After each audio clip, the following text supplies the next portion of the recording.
¿Estás escuchando? Fuerza Mínima, una base de datos abierta dedicada a investigar diversos enfoques sobre las nuevas artesanías.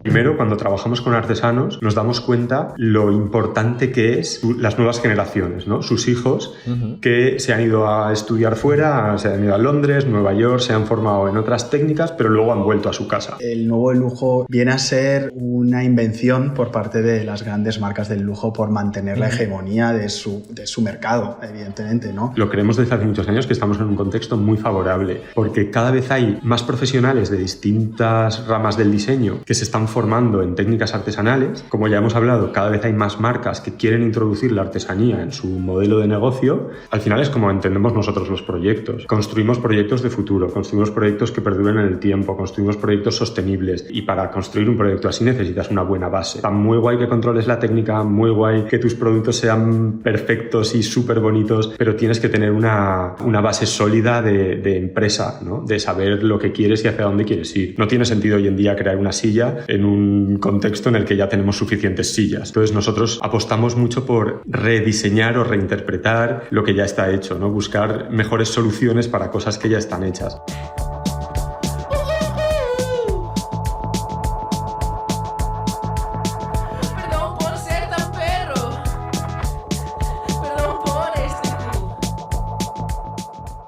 En el día de hoy vamos a entrevistar a dos figuras clave de la creación de conexiones y, digamos, en el tejido que construye el panorama en la artesanía de España. De hecho, fueron reconocidos el año pasado precisamente por su labor en la divulgación de la artesanía, recibiendo el premio de Madrid Craft Week. Estamos hablando de Adrián Salvador y Lucas Zaragosí, creadores hace ya más de 14 años del estudio Savage en Valencia.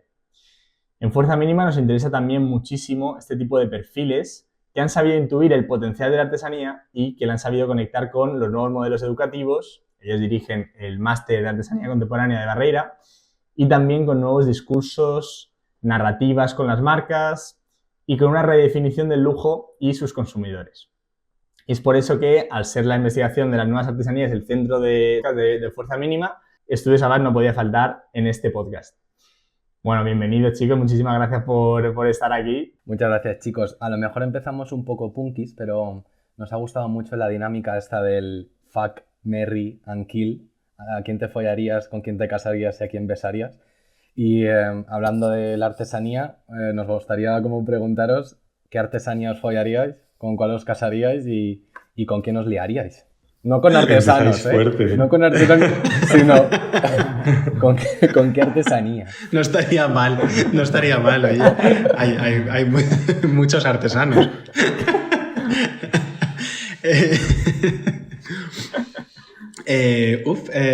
Pues sí, la verdad es que... No, y es una pregunta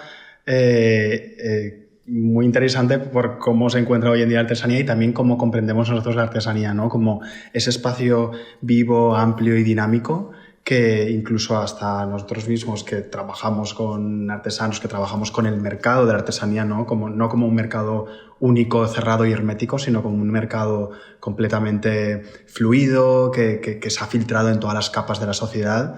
Es necesario, ¿no? Esa necesidad que solo por el hecho de profesionalizar el campo de la artesanía, ¿no? Como que se ha visto siempre como un hobby, se ha visto como algo romántico, con un discurso también incluso como un poco paternalista sobre la artesanía, la necesidad de profesionalizar la artesanía igual como un campo más dentro de la industria, nos ha abierto esos distintos segmentos, esas distintas artesanías, desde el ocio, desde la artesanía más suntuaria, desde la artesanía de la tecnoartesanía, desde la artesanía más artística o en nuestro campo y la que más hemos investigado, que es la artesanía contemporánea, igual sería con la que nos hemos casado, ¿no? La de la artesanía contemporánea.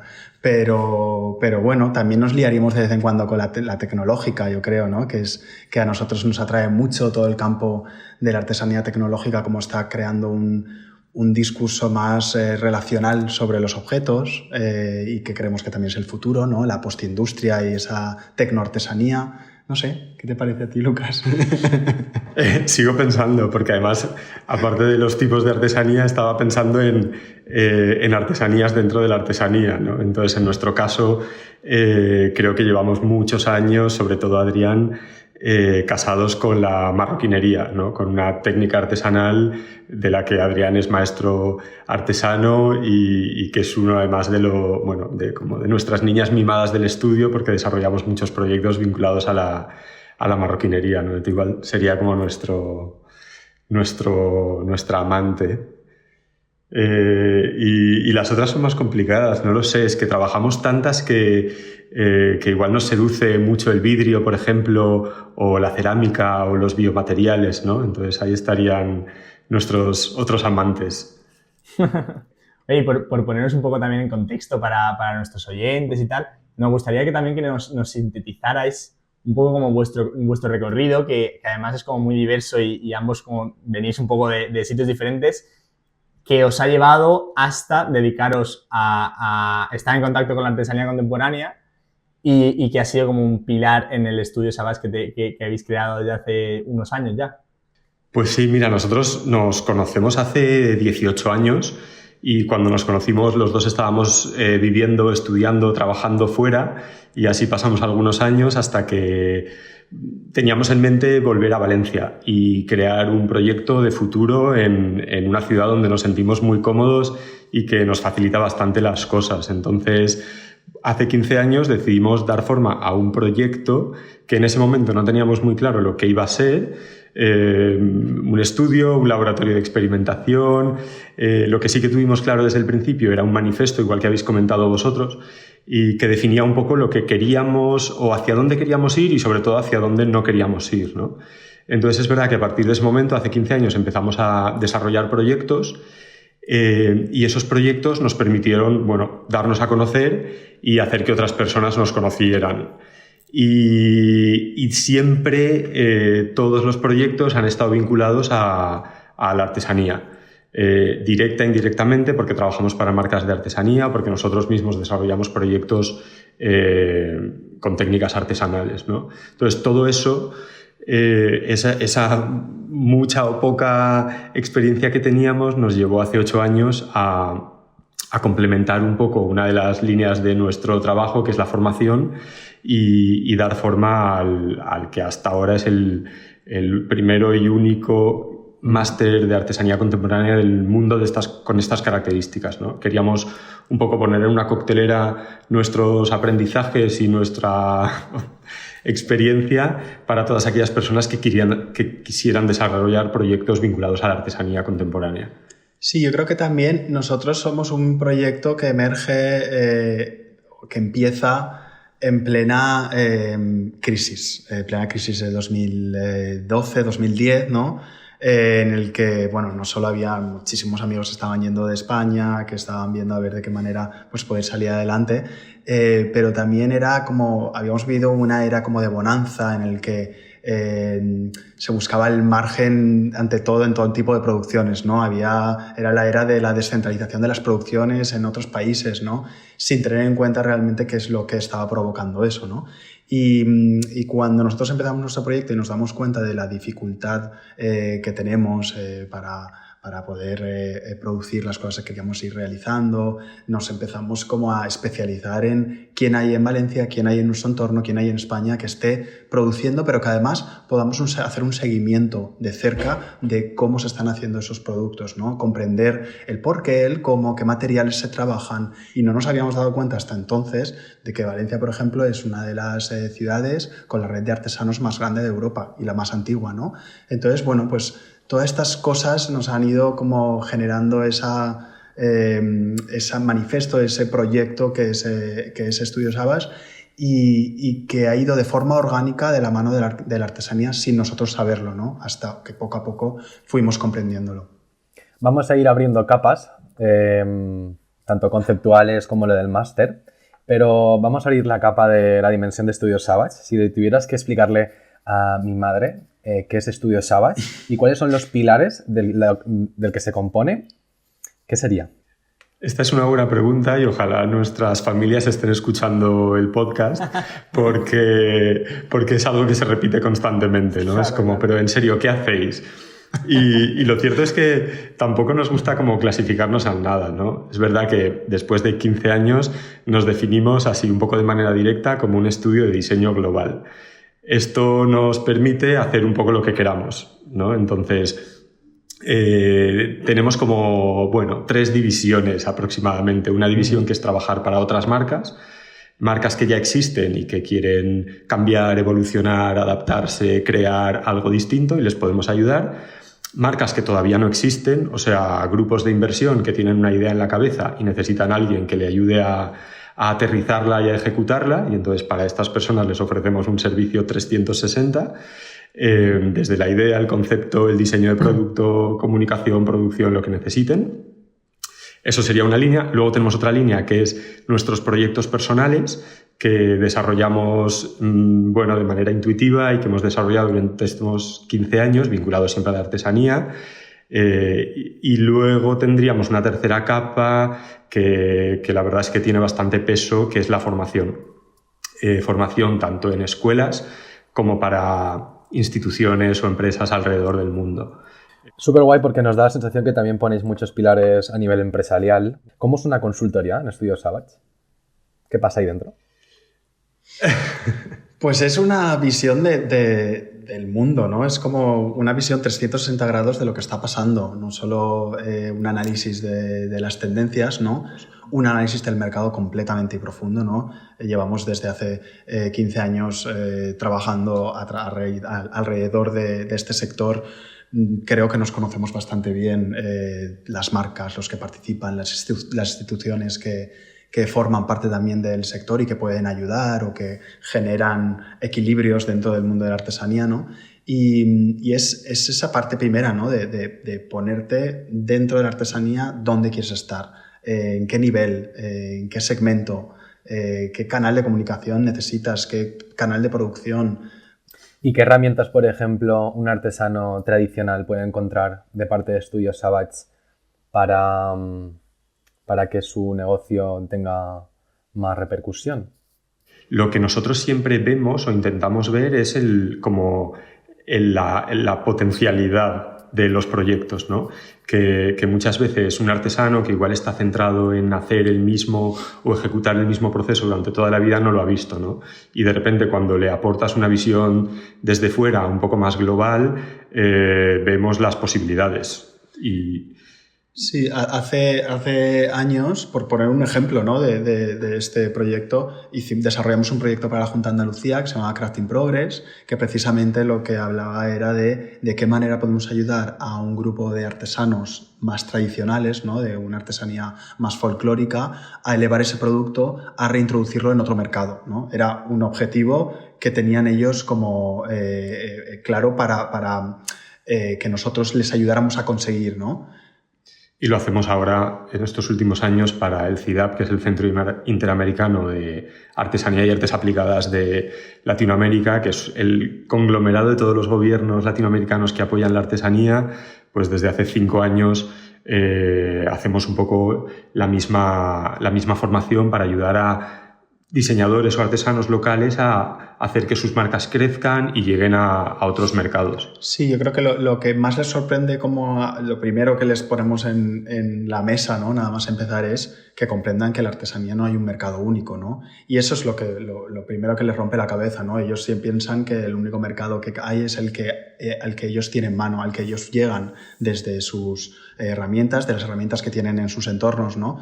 Pero bueno, tratamos de darles otras herramientas, sean sean a través de las redes sociales, sea a través de otras plataformas de venta, sea a través de realizar y también aprender a tener otro tipo de metodologías de diseño y de trabajo colaborativo con otros productores, entre artesanos también, entre comunidades.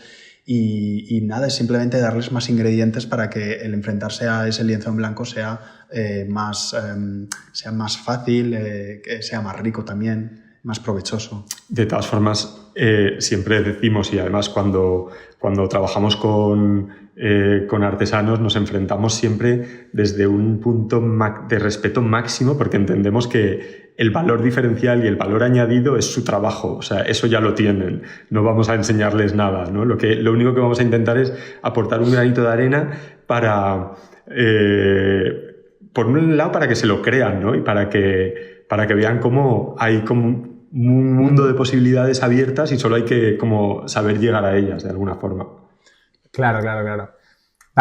Pues es que justo por eso, o sea, yo creo que sois unas personas que tenéis una visión, que yo creo que por esa visión que tuviste como prematura de meteros en todo esto de la artesanía hace ya tiempo, tenéis como una visión muy general y muy aérea de cómo es este panorama, y por eso queríamos hablar un poco con vosotros cuáles son un poco como las tendencias o el futuro de la artesanía.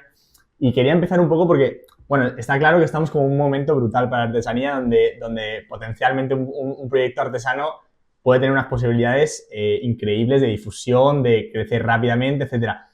Pero quería ponerme un poco en a lo mejor lo que nosotros no vemos.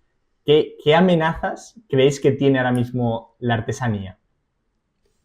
Bueno, sí, yo al final, nosotros que nos dedicamos en parte de nuestro trabajo gira en torno a analizar las tendencias, y es verdad que puede parecer que la artesanía es una tendencia, y si la entendemos como una tendencia, es una tendencia que ha venido para quedarse, pero yo creo que nosotros, más que entenderla como una tendencia, la entendemos como una contratendencia. O sea, en un contexto en el que todo va tan rápido, en el que todo está tan digitalizado, en el que la globalización nos asfixia, en el que el contexto que estamos viviendo, la vida que estamos viviendo nos atraviesa constantemente, de repente el ser humano busca otras salidas, ¿no? Lo estamos viendo ahora además con el disco de Rosalía, que refleja justo todo esto de lo que estamos hablando, ¿no? Entonces, es una contratendencia, es como un elemento de salvación o de aferrarte frente a un mundo que se nos escapa de las manos, ¿no? Ese volver al origen, trabajar más despacio o intentarlo, eso es lo que nosotros verdaderamente creemos que ha venido para quedarse. También es verdad que nuestros discursos sobre la artesanía también va evolucionando y va adaptándose por eso, porque es que el mundo va también muy rápido y requiere también la artesanía adaptarse, porque si no ocurre que se muere, que se estanca, que bueno, pues que forma parte acaba formando parte de un mercado al que no debería pertenecer, ¿no?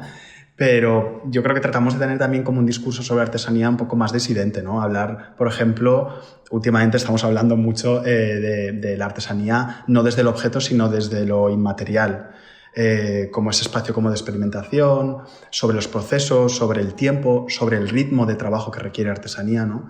Más allá de que la artesanía nos hagamos preguntas sobre cuánto tiempo se necesita para realizar un proyecto para que salga y valga la pena, que sea interesante, que aporte algo al mercado, ¿no? Y para nosotros como que este cuestionamiento forma parte de la artesanía, ¿no? Tenemos que significar algo, tenemos que aportar algo, es un camino alternativo frente a la industria. La artesanía al final surge como una alternativa a la producción hegemónica de la industria y bueno, pues si formamos parte de esta alternativa, pues hagamos que sea también diferente. Creo que este discurso más inmaterial de la artesanía nos permite que sea como más rico y más libre, ¿no? Más allá de ese discurso igual como más un poco falso y romántico sobre el trabajo con las manos, sobre lo bonito que es todo esto, ¿no? Que es precioso y a todos nos encanta, pero hoy el marketing creo que se ha apropiado ya de ese discurso, y cuando el marketing creo que se apropia de algo, al final se lo lleva al terreno del consumo, se provoca esa especie como de craft washing de las marcas y de empresas que se asocian a la artesanía solo por limpiarse la cara, y yo creo que si la artesanía o la tecnología se suma a este camino, el artesano tiene que tener protagonismo. Una vez hecho, digamos, como este trabajo de puntualizar, digamos, cómo qué es la artesanía dentro de esta virtualización de la sociedad, es que vuelvo al discurso que tenía Lucas antes, ¿no? Tiene todo el sentido, ¿no?, de esta contratendencia frente a esa virtualización de la sociedad, que es una de las cosas que está encontrando el equilibrio la artesanía frente a lo material y lo que es virtual, frente a lo que es virtual, lo que es analógico, ¿no? Una de vuestras máximas en Estudio Savage es: antes de tomar cualquier decisión debemos cuestionarlo todo. Lo decía Annie Albers y es una de vuestras referentes en el estudio. ¿Por qué es tan necesario ahora crear? Y si ya todo está inventado, como os hemos escuchado alguna vez que habéis dicho, ¿por qué hay necesidad de crear?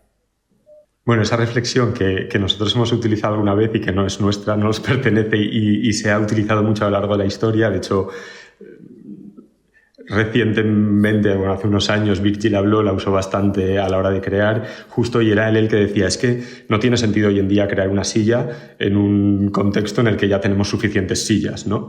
Entonces nosotros apostamos mucho por rediseñar o reinterpretar lo que ya está hecho, ¿no? Buscar mejores soluciones para cosas que ya están hechas. Y de cualquier manera, somos seres humanos que estamos en constante evolución y muchos creadores, ¿no? Entonces no podemos dejar de crear. Eso, si a lo largo de la historia hubiéramos dejado de crear, no tendría ningún sentido. Lo que sí que tenemos que pensar muy bien, y esto es algo que Adrián hace mucho hincapié en nuestro trabajo en el estudio, es pensar la mejor manera de hacer las cosas. O sea, no hacer por hacer, ¿no? Y aquí sí que entra un poco nuestra dualidad, de que quizá yo soy la parte más empresarial y soy el que siempre presiona un poco para que los proyectos vayan más rápido, y Adrián es la parte creativa y el que realmente tiene esa visión de no, es que si vamos a crear un proyecto tiene que ser el mejor proyecto posible que entendamos en este momento y en este contexto, ¿no? Y eso requiere de tiempo y requiere de otros ingredientes. Entonces no es dejar de crear, sino como reaprender a crear de una forma más coherente, más sostenible. Sí, yo creo que también el diseño y la artesanía hoy en día como que deja de centrarse únicamente en el objeto, en la cosa, ¿no? Para enfocarse igual más en lo que es la interacción, en la experiencia, en el vínculo, que la desmaterialización del objeto hoy en día, o esa tendencia de la desmaterialización, no implica la ausencia de la forma, sino que hay otras formas de materialidad que precisamente la artesanía contemporánea hoy sí que aporta. ¿Qué es para vosotros este concepto de el nuevo lujo? Con el tiempo nos hemos ido dando cuenta que también es el nuevo lujo viene a ser también una definición, viene a ser una invención por parte de las grandes marcas del lujo por mantener la hegemonía de su mercado, evidentemente, ¿no? Es decir, todas han empezado pues, a cambiar o a volver a producir en lugares más cercanos, que las producciones que están descentralizadas, a devolverlas a su lugar de origen, todas están en Ubrique, ¿no? Todas en Ubrique. Sí, por ejemplo, en Ubrique, ¿no? Pero también Hermès o Louis Vuitton con sus talleres, Chanel con Paraffection y creando esto, comprando o generando, digamos, esta empresa con todos los talleres que son los únicos que hacen una cosa en Francia, ¿no? Se han dado cuenta de la necesidad por valorar y por mantener el know-how de lo que es la artesanía, ¿no? En este caso, o la artesanía más suntuaria, y esto para nosotros creo que refleja lo que es el nuevo lujo, ¿no? No creemos que sea una panacea ni tampoco el lugar más experimental, pero sí que es una evolución del antiguo lujo como una necesidad por mantener y por seguir en contacto con los consumidores y que tenían antes, ¿no? Porque no se les escapen. Justo el otro día escuchaba en un documental a la exdirectora de Vogue China, y Angélica Cheung, y decía: es que en estos últimos años hemos pasado por 3 etapas. Hemos pasado la etapa del logo, de valorar el logo, que esto es el lujo. Hemos pasado por la etapa del no logo, hace unos años recientemente que nadie quería logo, y ahora hemos vuelto a la etapa del logo, pero desde una perspectiva totalmente distinta. O sea, quiero comprar o consumir marcas que compartan mis valores o que defiendan lo que yo defiendo, ¿no? Entonces, ahora quiero volver a ser o quiero volver a defender esas marcas, pero que estén comprometidas igual que estoy yo, ¿no? Entonces, es como una evolución interesante de cómo el lujo ha pasado de la ostentación, como decía Adrián, a una ostentación más comprometida, ¿no? De defender la marca, pero por lo que representa y no por el valor económico.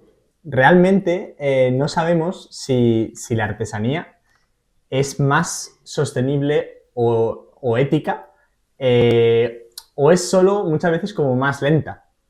Y claro, esta lentitud, como en el momento en el que estamos ahora mismo, es en cierta manera como un privilegio de clase que muy poco se puede permitir. O sea, ¿cómo lidiáis con esta tensión que yo creo que está ahora mismo como muy exagerándose cada vez más, ¿no? Sí, es verdad que en muchos casos la industria lo que ha hecho es que evitemos, por ejemplo, la carga de situaciones o de usos de herramientas o de técnicas, ¿no? Que son muy duras, que se repiten continuamente, ¿no? La artesanía no es nada fácil, es un trabajo de fondo muy corporal. Y la industria nos ha aportado pues, que ese trabajo corporal no sea tan dañino, ¿no? para el trabajador.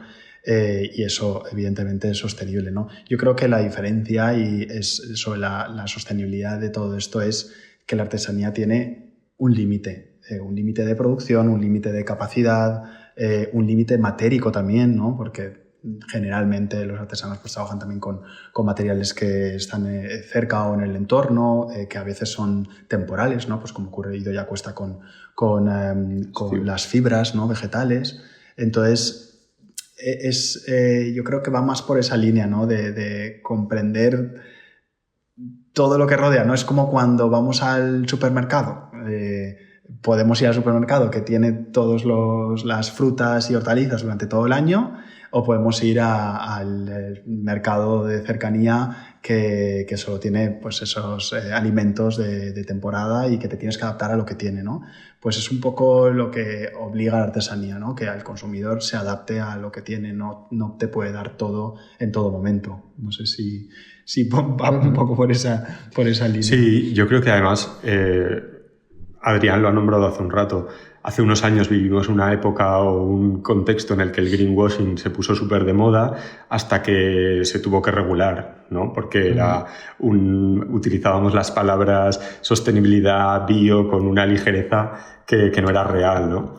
Ahora, además, justo el otro día lo comentábamos también en otro contexto, que estamos viviendo un boom de la artesanía, ¿no? Entonces, y la artesanía está de moda. Es como, bueno, también Enrique Loewe decía hace poco, la artesanía está de moda porque está, o sea, siempre ha estado, ¿no?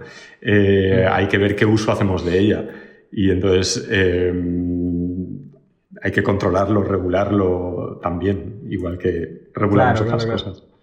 Claro, es como que me da la sensación de que muchas veces al final las empresas grandes, ¿no? Pues toman un poco las decisiones en base al sistema de incentivos que existen. O sea, por ejemplo, justo con el ejemplo que tú ponías de la sostenibilidad, me da la sensación de que un poco lo que ha pasado ahí es que en un principio sí que había mucho incentivo por añadir como prácticas sostenibles a todos los procesos.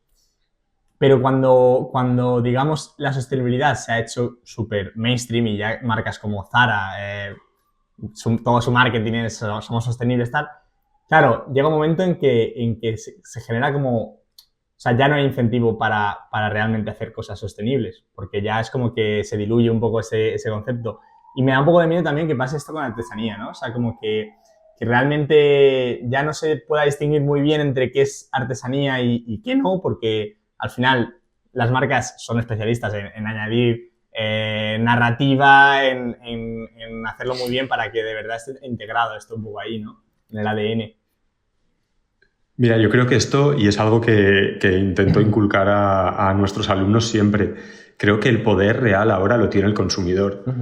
El otro día escuchaba profesionales del mundo de la moda que habían asistido a las últimas semanas de la moda y decían, es que parece que los conceptos de sostenibilidad y diversidad que tanto se nos ha llenado la boca y tantos artículos hemos escrito, de repente están desapareciendo, ¿no? O sea, esa macro tendencia o esa moda ya parece que nadie se acuerda y las marcas vuelven a producir muchísimo y ya la diversidad de cuerpos, formas, géneros ya no se ve en las pasarelas o se ve mucho menos. Sí, pero al mismo tiempo que está pasando esto, ¿no? Nos encontramos artículos en Business of Fashion que cada 2 por 3 están diciendo, no, es que las marcas venden menos, las marcas no están vendiendo, tienen que cerrar, tienen que cambiar la manera de...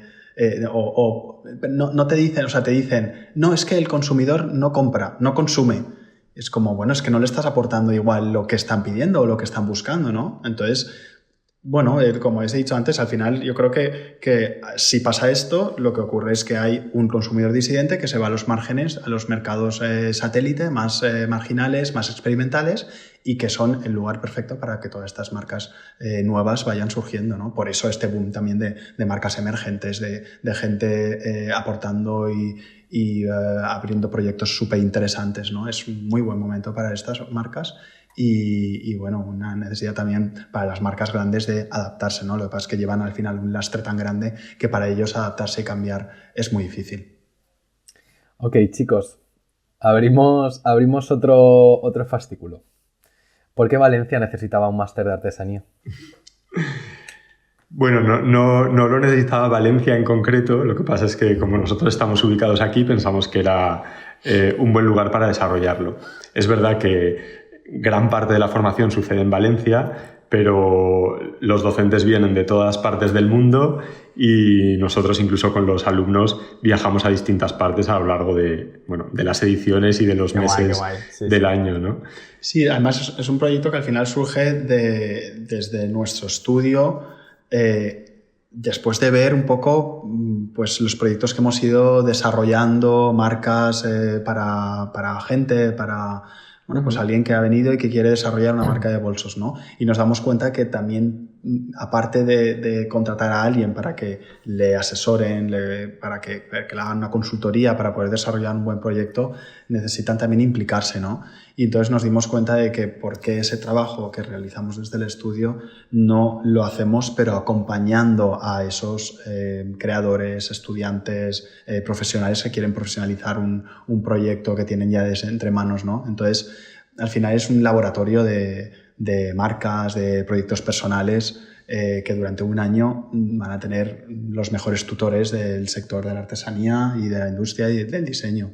Y luego además tuvimos la enorme suerte, y que la seguimos teniendo ahora, de que una universidad confíe y quiera introducir en su oferta un máster de artesanía contemporánea, que recuerdo la primera vez que lo planteamos hace 9 años, todavía no sabíamos si iba a ser un máster, teníamos una idea en mente y enseguida nos dijeron que sí. Es como, bueno, vale, vamos a aterrizarlo, vamos a darle forma, vamos a ver el equipo docente, el programa, pero desde el principio confiaron en esta idea, ¿no?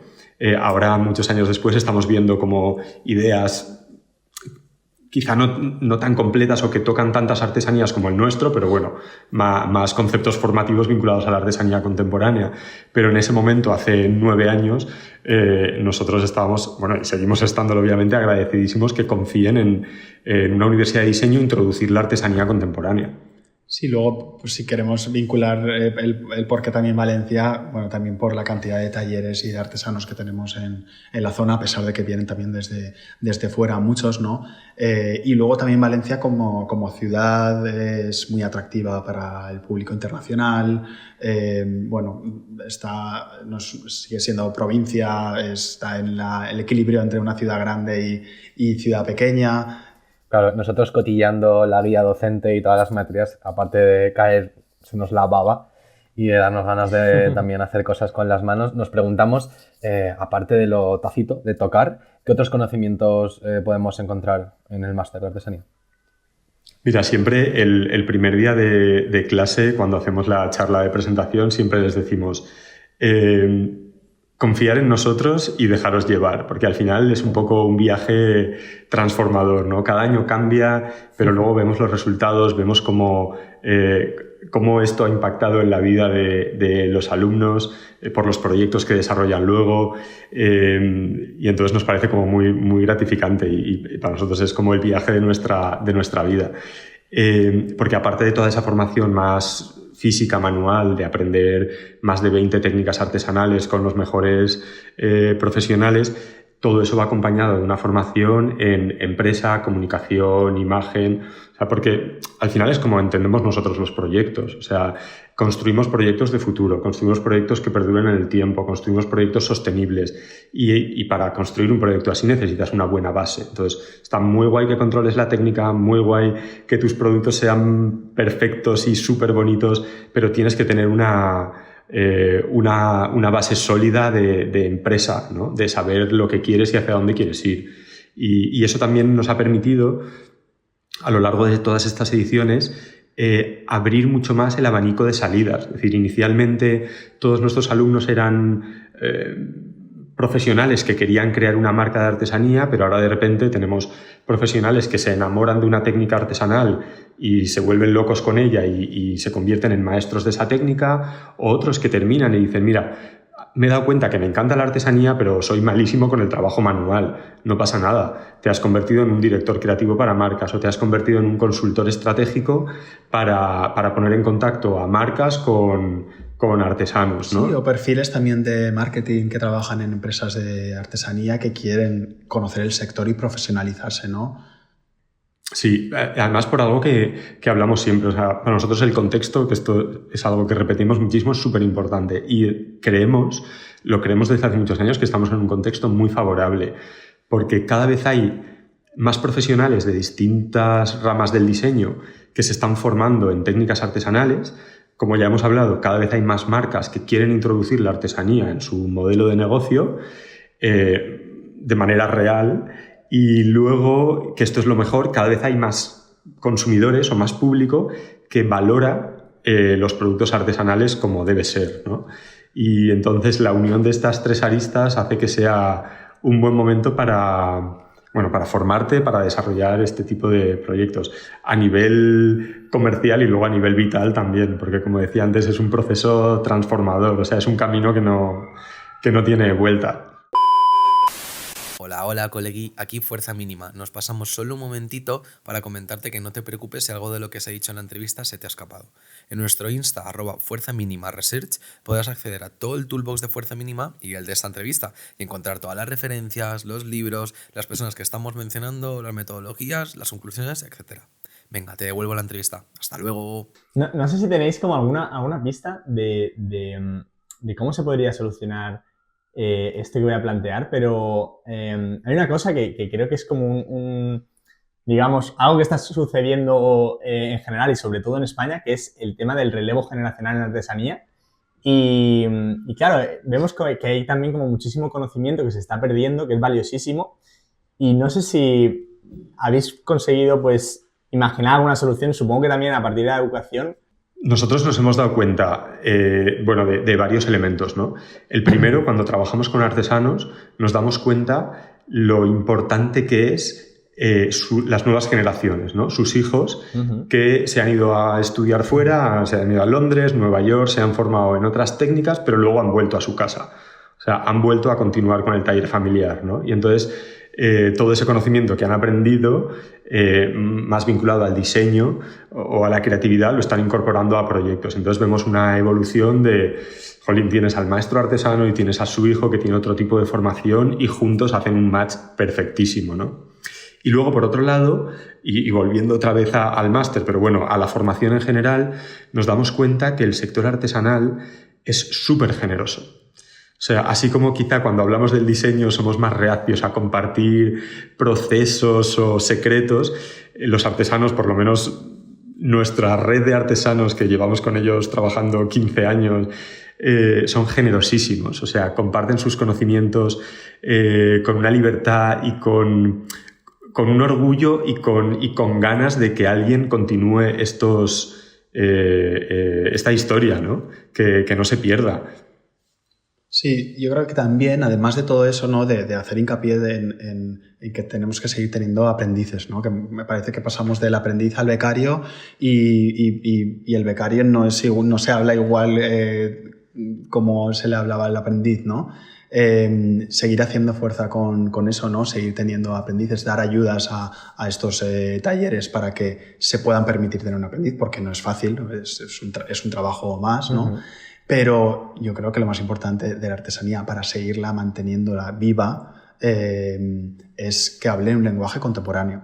Si la artesanía no conecta con ese mercado contemporáneo actual, no va a vender. Entonces volvemos a que no se puede mantener esa artesanía, ¿no? Entonces yo creo que es como un esfuerzo por ambas partes, ¿no? El trabajo del aprendiz, pero también el trabajo de la empresa por realizar colecciones o productos que tengan un lenguaje contemporáneo. Chicos, pues antes de pasar como a la parte final, ¿no? Que es este toolbox como más práctico, de consejos prácticos, recursos, etcétera, queríamos tener con vosotros un momento en el que os queríamos leer un texto que hemos preparado de, digamos, un futuro hipotético en el año, pues puede ser del 2045. Y bueno, en este futuro, las crisis climáticas, geopolíticas, las tensiones y las masivas guerras comerciales han provocado un escenario totalmente diferente al que tenemos ahora, que es que la logística internacional es prohibitivamente cara, hasta el punto de que enviar materias primas de un sitio a otro es casi inviable en este futuro. Entonces, la producción local ya no es como puede ser ahora una opción ética, sino que se ha convertido en una necesidad. Y en este contexto, podemos imaginarnos que la Unión Europea ha lanzado una iniciativa de resiliencia en la que hay ciertas ciudades como Valencia que se han convertido en zonas AA, que son zonas artesanalmente autónomas. Y estas ciudades dependen casi exclusivamente de los materiales y de los artesanos próximos, así como de una poca industria que ha quedado en pie porque, claro, cuando ya no hay suministros, pues las industrias, digamos, más masivas han caído y, por supuesto, no podemos comprarnos un plato en el chino de al lado de casa o en el Temu, ¿no? Entonces, en este escenario, que por supuesto es como muy, muy diferente a la actualidad, ¿qué valor creéis que tendría el error o la imperfección cuando estos materiales son tan limitados? Wow.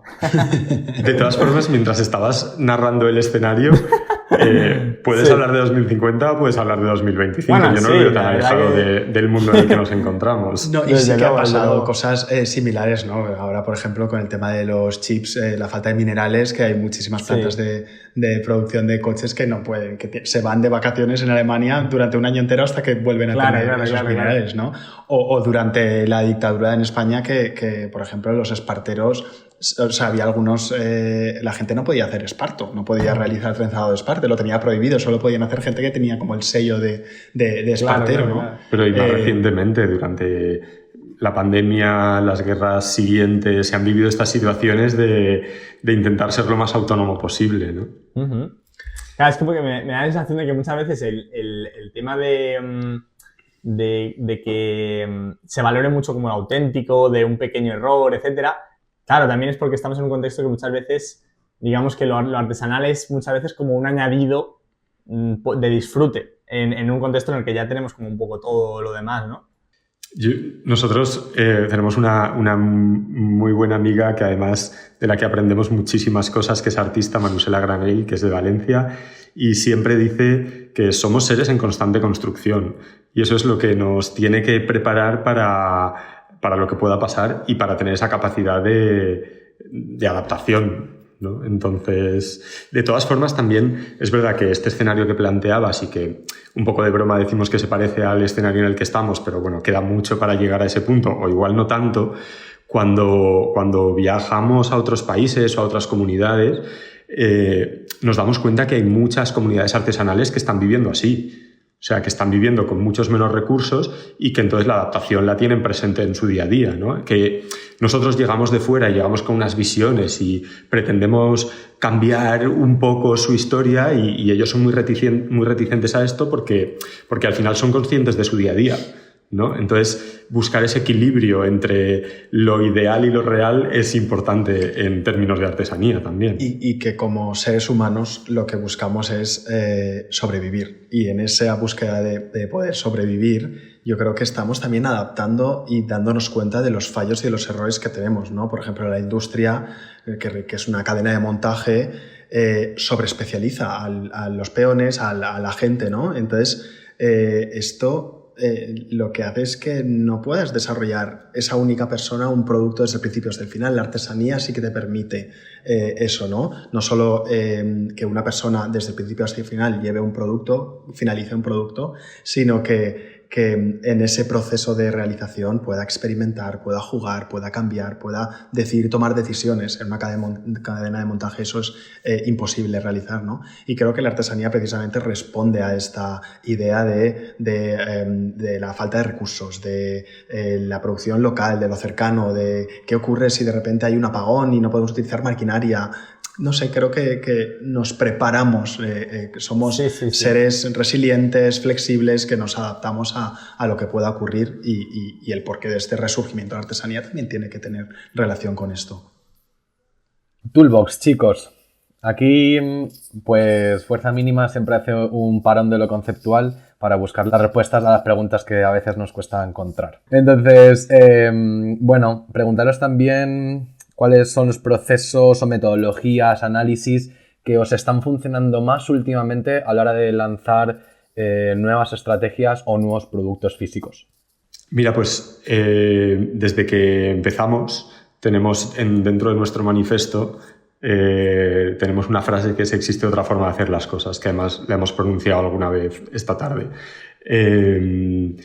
Y esto es aplicable a todas las empresas y marcas y proyectos, ¿no? Es verdad que tradicionalmente parece que teníamos que hacer las cosas de una forma, ¿no? Y que todas las empresas de moda tenían que funcionar así y que todas las empresas de diseño así, y esto aplicable a cualquier sector, ¿no? Y de repente te das cuenta que puedes crear tu propia metodología, que puedes crear tu propia forma de trabajar o de entender el mercado, y que si eres una marca de moda y no desfilas en París no pasa nada, si tienes una tienda súper guay en Copenhague, en un barrio muy pequeñito, no pasa nada, o sea, quizá es mejor. O sea, un poco salirnos de lo establecido, pero no de una manera ideal, ¿no? Sino de una manera realista. Es decir, vamos a ver cada marca o cada empresa qué características tiene, qué recursos tiene, dónde quiere llegar, qué posibilidades tiene y adaptar la estrategia, ¿no? Entonces, no tenemos como un método genérico para todas las marcas con las que trabajamos. Pero sí que se repite, ¿no? Ese cuestionamiento que hacemos absolutamente de todo, ¿no? Abrazar el inconformismo, vivir en esa incertidumbre en la que todos vivimos, pero es que el propio proceso de desarrollo de diseño es la incertidumbre, ¿no? Y yo creo que nos sentimos, yo personalmente me siento muy cómodo, ¿no? Desarrollando y diseñando en no sentirse como muy cómodo, y precisamente nuestro estudio ha ido creciendo y ha ido evolucionando por no tenerle miedo a coger, oye, que nos encargan el vestuario de una compañía de danza, la escenografía para una feria de diseño y artesanía, o bueno, pues no tener miedo a decirle que no a las cosas, porque automáticamente nos vamos a poner a trabajar en ello, vamos a sacarlo adelante sin el miedo, ¿no? Pero con la incertidumbre, evidentemente, siempre. Los pilares de Estudio Savage habéis apuntado como 4 nuevas marcas, marcas que ya existían y quieren un poco de consultoría, vuestros proyectos personales o formación. ¿Cuáles son los que más ingresos os dan? Porque alguna persona podía tener sus proyectos personales, pero también interesarle, por ejemplo, a dónde apuntar para generar más ingresos para poder, pues, darle soporte al otro. Pues lo cierto es que son como divisiones que han ido surgiendo de manera orgánica, que no estaban en nuestra cabeza inicialmente, y eso es interesante. Y no hay un porcentaje más alto que otro. Quizá hay momentos de nuestra vida o de estos años que le hemos dedicado más tiempo a una cosa que otra. Es verdad que luego en momentos de crisis de los que hemos hablado antes, pues de repente hay una línea de negocio que de repente desaparece por completo y la otra cobra muchísima más fuerza, ¿no? Sí, igual hay una que es como más estable, ¿no? Que igual es esa consultoría, docencia, educación, ¿no? Pero de repente pues igual nos entra un proyecto muy potente o varios proyectos al mismo tiempo de la otra área y un año ingresamos más por esa parte, ¿no? Pero sí, es algo que también va oscilando, va cambiando. También yo creo que forma parte de nuestras necesidades en cada momento, ¿no? Momentos en los que necesitamos estar y poner toda nuestra fuerza y energía en un área y otros en los que necesitamos explorar, experimentar, ¿no? Recientemente he estado desarrollando un proyecto de desarrollo e innovación en piel, ahormado en piel en Roma y bueno, pues necesitaba explorar esa fase durante 6 meses, ¿no? Entonces, bueno, creo que forma parte también. Tenemos la suerte y el privilegio de poder tomar esas decisiones desde un proyecto personal, ¿no? No, también os quería preguntar, porque me parece una cosa súper interesante, que habéis creado como toda esa red de proveedores y de artesanos afines a vosotros en Valencia sobre todo. ¿Cómo, digamos, si nos pudierais dar como algún consejo para crear esta red? ¿Cómo salir a buscarles? ¿Cómo encontrarles? ¿Cómo mantener esta relación? A ver, no es nada fácil. Es verdad que nosotros empezamos hace mucho tiempo, justo cuando muchos de estos talleres pequeños, cuando la crisis, estaban empezando a cerrar. Algunos de ellos incluso les ofrecimos nuestro servicio para buscarles productores o marcas que produjesen con ellos para seguir manteniendo el trabajo y seguir manteniendo activos esos talleres, también porque a nosotros nos beneficiaban, ¿no? Evidentemente. Pero bueno, por una parte es un boca a boca, ¿no? Siempre de repente, entre todos los artesanos, muchos se conocen, le hacen al artesano marroquinero, por ejemplo, que trabaja junto con otros, ¿no? Que hacen los clichés, que hacen corte, que hacen madera para hacer moldes. Entonces, entre ellos, pues ya muchos se conocen. Valencia además tiene una industria de mueble muy, muy grande, carpinteros metálicos, hay de todo tipo. Y luego también pasa algo y es que el sector de la artesanía es muy discreto, ¿no? Entonces, en el caso de Valencia, cuando nosotros empezamos, Valencia estaba viviendo un boom o venía de vivir un boom de unos mega eventos y mega historias que habían ocultado otras cosas que estaban pasando en la ciudad y que seguían pasando, ¿no? Entonces, en el caso de nuestra ciudad, años después, hace poco, somos capital mundial del diseño y tenemos un equipo que es la Fundación del Diseño que se dedica a revitalizar o a redinamizar todo esto, a poner en contacto a arquitectos, con diseñadores, con creativos, con artesanos y a generar una red mucho más grande de la que podíamos haber generado nosotros, ¿no? Entonces, eso es también lo que hablábamos antes. Qué guay es que de repente una universidad apueste por un máster de artesanía, pero qué guay que de repente desde el sector público, privado y distintas instituciones recuperen y vuelvan a poner en un lugar visible estas técnicas, ¿no? Que siempre habían estado ahí, pero que quizá hay otros sectores del diseño que son más visibles o hacen más ruido y se nos olvida que hay más, ¿no? Sí, nosotros damos nuestro granito de arena a través, por ejemplo, del máster, dando a conocer a estos artesanos o a estos productores, ¿no? Pero, por ejemplo, ahora que ha hablado Lucas de la Fundación del Diseño, de la Comunidad Valenciana, hay un proyecto que nació durante la Capitalidad Mundial del Diseño en Valencia por parte de Ania Llueca, una ceramista que se llama ADN Cerámico, que lo que hizo fue un mapeo de todos los ceramistas que hay en la Comunidad Valenciana. Y de repente, ceramistas de toda la vida o ceramistas nuevos se dieron cuenta de que en la calle de enfrente llevaba 20 años un ceramista trabajando y realizando cosas para marcas internacionales, ¿no? Entonces, ha sido muy interesante la labor de la Fundación del Diseño durante estos años. Que además es una labor que ya venía de antes, desarrollada en el caso de la artesanía por el Centro de Artesanía de la Comunidad Valenciana, que tiene como un registro a tiempo real de todas las artesanías que se trabajan en la Comunidad Valenciana y entonces puedes acceder, ver quiénes son, qué hacen y tener su contacto. Qué guay, o sea que al final muchas veces... Es un recurso muy chulo para compartir, la verdad. Muy guay, muy guay. Sí, y aparte es súper útil, ¿no? Muchas veces dices, jolín, quiero desarrollar este proyecto, no sé cómo hacerlo. Pues de repente tienes un centro de artesanía claro. que te da ese soporte y te dice, vale, te voy a poner en contacto con esta persona, ¿no? Y eso es al final lo que hace que se dinamice el sector y que siga creciendo y no desapareciendo. Claro. No sé si tenéis vosotros a lo mejor algún artesano, algún proveedor que tengáis como especial cariño o que os guste como recomendar o poner en contacto. ¿Cuántas horas quedan? Bueno, claro. Porque... Pero bueno, tenemos mucha vinculación, sobre todo con los que participan en el máster, pero además colaboramos con ellos, pues como es Sala Sorribes, de Vidrio Sorribes, que es de las pocas mujeres sopladoras de vidrio que quedan todavía en activo y que es una cuarta generación. Cuarta generación, 100 años, nominada como finalista a los Premios Nacionales de Diseño este año, pero bueno, Ana y yo, ceramista. Idoia Cuesta desde Galicia. Y luego también...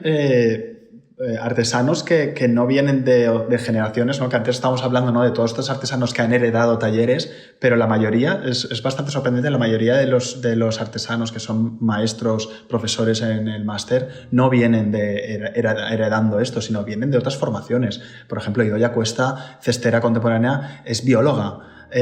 Alderrando y Fernández, maestros de calzado artesanal, son arquitectos y se dejaron la profesión y se especializaron en esto, ¿no? Nati Kabuki, biomateriales. Mario Montplet, por ejemplo, que es exalumno en nuestro máster de la primera edición, acabó montando su propio taller de marroquinería. Está haciendo una labor increíble y realizando proyectos súper interesantes dentro de la marroquinería, pero también con otros materiales, ¿no? O sea, que ese aspecto también que nos están aportando estos artesanos que no vienen desde la buena palabra, no sé cómo definirlo, ¿no? Pero con el lastre de haber heredado un ritmo, una manera de trabajar, ¿no? Tienen una visión súper interesante y contemporánea de lo que es el nuevo artesano hoy en día, ¿no? Ok, chicos, terminamos un poco preguntándoos a dónde está mirando a nivel de referencias Studio Savage vuestros proyectos ahora, Caramelito, libros, pelis. Pues tenemos como muchísimos referentes también o ideas o personas a las que estamos siguiendo, proyectos que estamos siguiendo también porque comisariamos un festival que se llama Tiempo y Materia desde hace 3 años, encargado por parte de la Fundación del Diseño y el Ministerio de Cultura, y claro, cada año hacemos una selección de proyectos artesanos, de marcas, entonces tenemos tantos nombres en la cabeza que muchas veces hasta nos cuesta elegir, ¿no? Si os decimos un libro que nos encanta retomar siempre, nos inspira muchísimo, realmente es una tesis doctoral que se llama Materia Informada, de Ignacio Borrego, que está editado por la Fundación Arquia, la Fundación de la Caja Arquitectos, y que a mí me resulta súper inspirador siempre en cualquier proyecto. Es una tesis, pero realmente son capítulos pequeñitos que hablan sobre la materia, de qué manera la han desarrollado y conformado distintos creadores a lo largo de la historia. O marcas o pequeños proyectos como una microheladería trashumante que está en San Lorenzo del Escorial, que se llama Campo a Través, gestionada por 2 chicas que dejaron su vida en la ciudad, en Madrid, y se fueron a formarse como pastoras, y ahora tienen una pequeña heladería que hace un helado distinto cada día del año y no repiten nunca. Estuvieron hace poco en Valencia contándonos el proyecto y es que te enamoras, ¿no? O otras chicas de Madrid, Fondo Superclub, que de repente 4 chicas que no se conocían de nada, de repente sus vidas se cruzan y montan un proyecto súper guay vinculado a gastronomía, diseño, artesanía y experiencias. Sí, hablando también sobre, artesanía, arte y lo rural, ¿no? El trabajo que está haciendo la galería El Espacio Vilaseco en Galicia, junto con Os Casares, que están realizando también una labor de la artesanía y el territorio rural. Espacios de dinamización como el que tenemos aquí en Valencia, que está dando mucho que hablar y están surgiendo proyectos súper interesantes, viniendo incluso muchos creadores a la residencia de Pluto. Ferias como Contemporánea en Barcelona, al final estos espacios para visibilizar creadores y artesanos, ¿no? Como para facilitar un poquito más el camino con una curaduría súper especial. Y luego también la labor que hacen creadores de vídeos como Nacho Errando, ¿no? que están realizando los vídeos más interesantes para dar a conocer también los procesos que hay detrás de marcas como Loewe o Simuero, exacto. Bueno, es que no podríamos estar todo el día hablando de referentes. Chicos, Nada, genial. gracias por vuestro tiempo. Muchas gracias por sintetizar todo este recorrido conceptual y práctico que teníamos muchas ganas de desgranar con vosotros. Muchísimas gracias a vosotros, nos hizo mucha ilusión la invitación y nos ha encantado esta charla.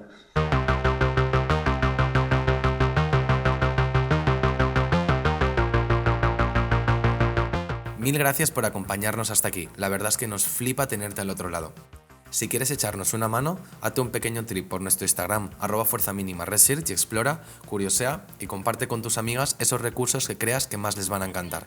Porque recuerda, que Fuerza Mínima it's an open base, no kidding. Trata las cosas con cuidado. Abraza la tranquilidad. Menos es más. Te esperamos en el próximo episodio. Chao, chao, besitos.